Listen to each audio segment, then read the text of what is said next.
Jelang persidangan kasus kekerasan dalam rumah tangga yang diduga dilakukan oleh Ferry Irawan terhadap istrinya Vena Melinda yang akan digelar hari ini di Pengadilan Negeri Kediri, Jawa Timur, Vena Melinda terlihat santai. Mantan putri Indonesia itu tampak kompak saat berbuka puasa bersama ketiga anaknya. Seakan-akan enggan untuk memikirkan persidangan yang akan dihadapinya, Vena begitu bahagia melewati waktu berbuka puasa bersama anak dan keluarganya. Vena juga mengungkapkan jika dirinya ingin menjalani ibadah umroh bersama Verrel Bramasta. Lantas seperti apa harapan Verrel dan Atala untuk sang ibu yang akan menjalani sidang perdana kasus KDRT yang ia laporkan?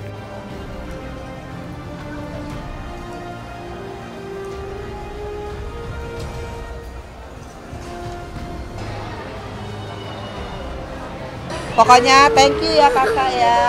Barakallah nyenengin staff-staffnya, neneknya, adiknya, mamahnya. Tinggal umroh insya Allah ya kak ya. Amin. Belum tahu nih, kalau aku kan ngikut schedule-nya kakak. Kakak ada waktu ya mama ikut gitu. Pengen disurprisein dikasih hadiah umroh. Itu udah bukan surprise, udah minta dong, itu request. Iya, tapi kan nggak tahu kapan waktunya, gitu. Insya Allah lah nanti kosongin waktu lah. Pas lagi ada waktu free pasti. Awas. Umroh nanti ya. Umroh aja deh, umroh aja karena kakak ini kan mau masuk ke dunia politik. Jadi mudah-mudahan selalu dalam tuntunan Allah, lindungan Allah. Karena kan dunia politik itu bukan dunia yang sederhana ya, jadi harus banyak minta sama Allah perlindungan gitu. Apalagi dia masih muda kan, jadi ya aku doain supaya kakak bisa segera umroh, terutama sama mama sama Atala bertiga ya. Iya, pasti apapun itu seperti yang aku selalu bilang ya, aku sama Atala sebagai anak akan selalu support mama, akan selalu ada buat mama, mendoakan mama. Harus stick together lah, family comes first. Kapanpun mama butuh pasti kita kayak sekarang mama minta buka puasa bareng, kita sempetin buka puasa bareng kayak gitu. Soalnya kan kita kita nggak tahu ya umur orang tua kita juga. Kan emang mama memenuhi panggilan dari polisi ya kan, sama dari pengadilan juga. Jadi sebagai warga yang baik ya dia harus datang. Kalau dari aku pribadi sih aku cuma minta semoga masalah ini bisa cepat selesai, nggak beruring-uring, nggak berlarut-larut, tidak dibesar-besarkan, karena menurut aku ini ya pelajaran buat semua pihak lah, bukan cuma untuk 1-2 pihak doang. Dan ya semoga kedepannya ini bisa menjadi pelajaran yang berharga yang bisa membuat semuanya menjadi lebih baik lagi. Ya kami aku sama kakak berharap sih pastinya semoga ada penyelesaian yang baik ya kan. Kedua belah pihak lah, anggap sebagai pelajaran. Ini bukan soal menang atau kalah nggak sih? Iya betul. Ini lebih ke keadilan kita juga aja. bukan, sebenarnya jujur ya, kalau aku pribadi, aku lebih baik semuanya tuh selesai dengan damai aja gitu loh. Kayak yang penting apa yang diinginkan udah didapatkan, habis itu udah berjalan dengan hidup masing-masing aja gitu loh. Life goes on gitu. Di sana mungkin harus tanya. Cuma support keputusan mama aja ya. Tapi soal itu mah mesti tanya ke pihak yang bersangkutan lah menurut aku ya. Butuh ini kita, support kita ya, pasti kita sempetin untuk datang. Untuk persiapan kan pasti mama ada ya.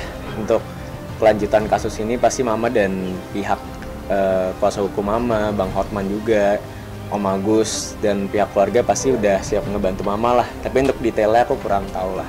Tapi kenapa sih Atala mungkin dari Sih sebagai keluarga dan anak kita pengen semua masalah cepat selesai ya. Dan alhamdulillah udah ada langkah pengen berpisah, ya kita tinggal ikutin aja proses hukumnya kayak gimana gitu sih. Kalau ngomongin lega ya pasti lega dan seneng lah ikut semua. Rasa soal proses hukum biar kita serahin aja ke pihak yang berwajib ya. Sekali lagi aku sebagai anak hanya bisa mendoakan mama, mensupport mama, dan yang paling penting adalah menjaga mama. Kalau sekarang soal kasusnya gimana nanti dari kejaksaan, kepolisian lagi penyidik itu menurut aku biarin pihak yang bersangkutan aja deh ya.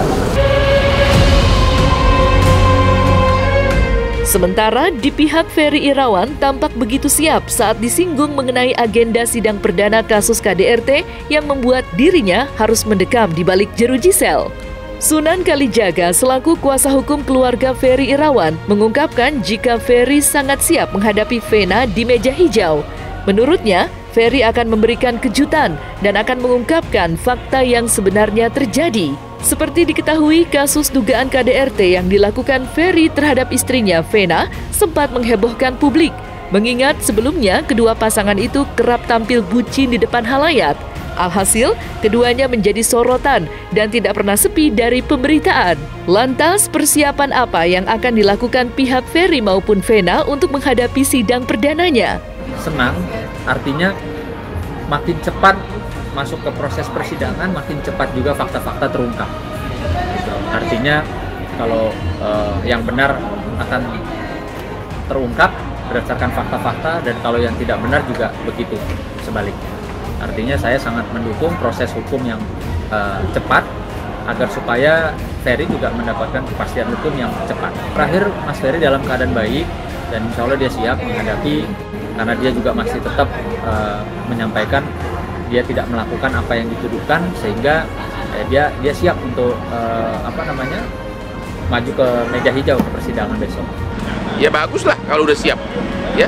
Tapi sebenarnya dengan ditahan sekian lama pun itu sudah hukuman yang sangat berat itu. Udah berapa bulan? Udah 2 bulan kan? Itu udah hukuman yang sangat berat. Ya artinya secara awal ini Vena Melinda sudah menunjukkan kemenangan bahwa dia punya pelaporan polisi itu benar. Ya, Pak Ferry sekarang keadaannya jauh lebih baik, keadaan kesehatan, keadaan psikologisnya Pak Ferry saat ini jauh lebih baik, jauh lebih tenang, dan sudah memikirkan semuanya secara matang. Makanya Pak Ferry sudah mengajukan gugatan terlebih dahulu. Itu adalah akibat di mana Pak Ferry sekarang jauh lebih siap. Udah konfirmasi, udah confirm bahwa Pak Ferry akan melawan, bahwa Pak Ferry akan membuka seluruh faktanya di persidangan. Kalau dari pihak keluarga, kemarin sudah disampaikan, mungkin karena ibu dalam kondisi kurang sehat, mungkin di sidang pertama besok diwakili keluarga oleh adiknya, yaitu Mbak Maya. Ya, Ferry juga menyampaikan kepada kita semua bahwa apa yang harus diakui kalau memang dia tidak melakukan.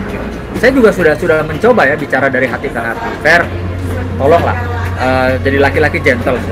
Kalau memang melakukan, memang hilaf atau emosi, sampaikan saja. Apalagi ini di bulan-bulan suci Ramadan ya, tentunya kan nggak baik kalau berbohong. Ya, tapi seperti dikatakan lagi-lagi, saya tidak melakukan apa yang dituduhkan. Jadi apa yang harus saya akui? Itu pasti kan memang namanya sebagai korban ya, sebagai saksi korban harus wajib hadir di persidangan besok. Itu tadi saya sudah pastikan bahwa sekalipun Ferry itu masih dalam dugaan karena belum ada putusan hukum yang menyatakan bahwa dia seorang pelaku KDRT. Tapi yang berbau KDRT saja, mohon maaf, saya kurang berkenan. Sehingga saya pastikan saya tidak akan hadir di persidangan Mas Ferry dengan dugaan KDRT. Saya pastikan saya tidak akan hadir karena saya tidak suka dan saya tidak berkenan apapun kasusnya terkait dengan KDRT. Ya udah berarti, ya berarti bukti-bukti yang diajukan oleh Vena Melinda sudah memenuhi syarat. Mereka sebelumnya berkoar-koar bahwa seolah-olah gara-gara P19 seolah-olah kasusnya tidak terbukti. Padahal itu kan P19 kan itu hal yang standar. Dan sekarang sudah pelimpahan tahap kedua, berarti dalam waktu dekat akan bersidang. Makanya saya selalu bilang kepada tim sana, daripada berkoar-koar dengan nenek-nenek kompres melulu di Jakarta, sementara ke Surabaya praktis hampir tidak pernah. Jadi berarti apa yang dikejar adalah biar masuk TV. Sekarang kan dia sudah tahu jawabannya. Saya memang pengen masuk TV aja, emang nggak boleh. Emang cuma dia doang boleh masuk TV. Jadi buat saya nggak ada masalah. Kalau dia menganggap seperti itu kan hak saya dong. Kan dia juga punya hak. Masa dia punya hak masuk TV, saya nggak boleh masuk TV gitu? Kan nggak ada aturan, nggak ada undang-undang yang mengatur seperti itu. Jadi buat saya ya seharusnya yang junior harusnya dirangkul, bukan diledek-ledek, bukan direndahkan atau apalagi dijadikan bahan lelucon, karena itu tidak mencerminkan seorang senior yang baik gitu loh, baik berlaku kepada junior. Harusnya kan dirangkul lah saya, bukan malah diledek-ledek gitu. Karena